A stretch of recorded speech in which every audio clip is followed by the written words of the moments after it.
Cette conférence en fait, a pour objet de mettre en commun à la fois des entreprises mais aussi des laboratoires de recherche pour essayer de défricher un petit peu, de décrypter je dirais ce qui se passe dans le domaine des énergies renouvelables. Codeway, c'est une entreprise qui a été créée en 2001, spécialisée dans la chaîne du froid. On a développé une technologie qui est une technologie basée sur l'absorption solide gaz grâce à deux fondateurs qui sortent du CNRS donc de Perpignan, de Promesse. Le principe de la réfrigération solaire repose sur l'utilisation d'une réaction chimique renversable entre un solide et un gaz. Une pile à combustible, c'est un composant qui va produire de l'électricité et de la chaleur en faisant réagir de l'hydrogène et de l'oxygène de l'air. Le solaire en particulier devient très compétitif et le sera encore plus dans les années qui viennent.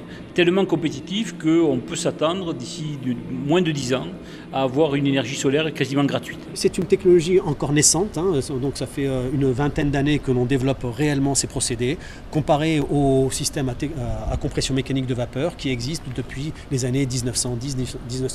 Glyph, c'est une jeune entreprise innovante qui a été créée fin 2014.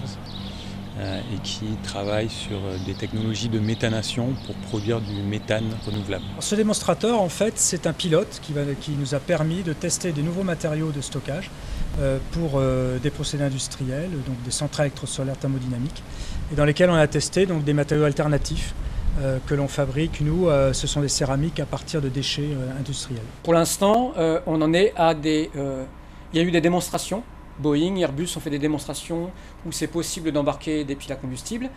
Et maintenant, il faut passer à une étape suivante, aller plus loin que la démonstration, voir comment ça peut vraiment s'insérer dans des vols commerciaux. On utilise des procédés bactériologiques qui sont proches de ce qui se fait aujourd'hui pour la méthanisation et qui permettent de transformer de l'hydrogène et du CO2 en méthane. L'objectif, c'est de permettre en fait au solaire de mieux pénétrer le marché et les réseaux.